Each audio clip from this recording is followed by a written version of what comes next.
Assalamualaikum warahmatullahi wabarakatuh. Sahabat yang beriman, semoga kita dalam lindungan Allah, amin ya robbal alamin. Kedatangan Jepang ke Indonesia disambut dengan gembira rakyat Indonesia, karena Jepang dianggap telah membebaskan Indonesia dari belenggu pemerintah Hindia Belanda yang menjajah Indonesia. Beda pada tahun 1944, peristiwa yang sangat berdarah kekejaman pasukan Jepang, biar tidak salah faham dan bisa menambah wawasan kita dalam sejarah. Tonton sampai habis biar tidak salah dalam mengartikan sejarah ini. Pada tanggal 28 Juni tahun 1944, Jepang membantai ribuan orang Indonesia di Pontianak, Kalimantan Barat.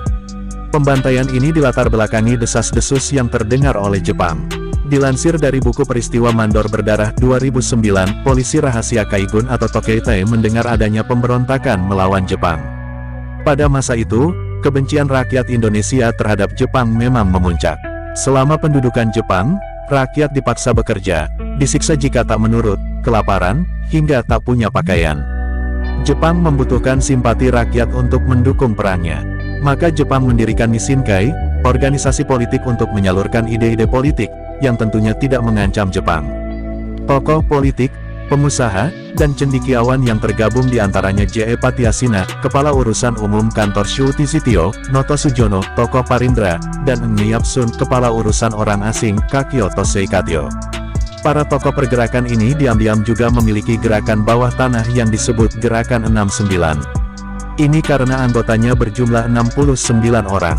Pada tahun 1943, pemberontakan terjadi, namun bukan di Kalimantan Barat melainkan Kalimantan Selatan. Khawatir pemberontakan juga akan pecah di Kalimantan Barat, Jepang pun melakukan pencegahan. Pada tanggal 23 Oktober tahun 1943, Jepang menangkap para penguasa setempat, tokoh masyarakat, kaum terdidik dan terpelajar, dan menahannya di markas Tokeitai. Konferensi Nishinkai yang digelar pada tanggal 24 Mei tahun 1944 bahkan berubah jadi penangkapan besar-besaran. Para tokoh Nishinkai dicinduk, kerabat dan keluarga yang diduga terlibat juga dijemput. Puncaknya pada tanggal 28 Juni tahun 1944, sidang kilat dilaksanakan untuk mengadili mereka yang ditangkap. Peristiwa ini dikenal dengan istilah penyungkupan. Mereka dicinduk, tangan diikat ke belakang dan wajah ditutup. Kemudian mereka digiring ke tempat yang tidak diketahui, dan dihabisi dengan pedang atau diberondong tembakan. Penangkapan dan pembantaian ini diyakini hanya tuduhan yang diadakan Jepang untuk meredam pergerakan. Surat kabar pemerintah bala tentara Jepang, Borneo Shimbun memberitakan pembantaian ini pada tanggal 1 Juli tahun 1944.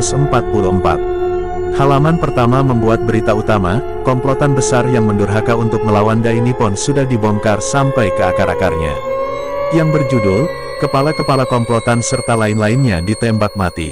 Keamanan di Borneo Barat tenang kembali dengan sempurna. Tidak disebutkan di mana eksekusi dilakukan atau di mana jenazah dimakamkan.